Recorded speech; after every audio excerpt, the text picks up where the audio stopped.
Hi, I'm Stefano Demartin. As you can tell from my accent, I'm Italian.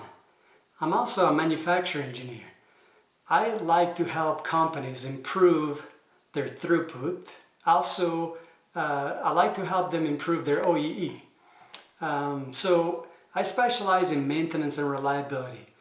And one of the things that I want to talk to you today about is the first thing that I do when I go to my clients to help them improve their OEE or their throughput or just simply the availability of the equipment. So the first thing that I do is, and what I want to talk about to you today is identifying your losses.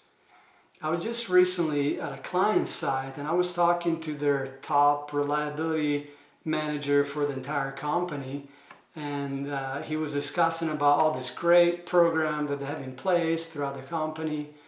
And yet I couldn't stop thinking about the OEE charts in their conference room and how they were pretty bad. They were in the 50s, low 60s OEE. So I knew that they have issues. The equipment, or maybe they have really bad quality. There's something happening there. And yet this manager is talking about all these great programs. And I asked him whether, I just asked him a simple question. What are your issues, or where are you losing production? And he couldn't really answer that question. So it kind of made me think about making this video and talk about this very simple principle of maintenance and reliability. I think every site should do this. Every maintenance manager, every reliability manager should have this information.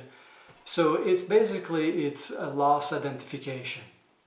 So you need to understand where you're losing production. You need to understand what piece of equipment has the worst availability. You need to understand, somewhat your bottlenecks. So in this case, I want to talk about losses, right? So most places that I go to, most of you guys will have a operations software to run your production line, to run the facility. So that from that software you can download information. Sometimes you might have to go to the control room and look at the operator notes to identify what went down at what time and all that information. So once you have that information and you put it into Excel, you can start analyzing it. So what I do, I basically get that information and the data, and I sort it by piece of equipment, by how many hours they lost for the last year, and I do a very simple Pareto chart. And from there I can see the piece of equipment that had the highest amount of downtime for the last year to the least. So now I have this very simple information and I know what to go after, right? So why working on all this great maintenance or reliability program when the facility is in flames, right? You're losing your OEE. It's bad. You're not meeting customer orders.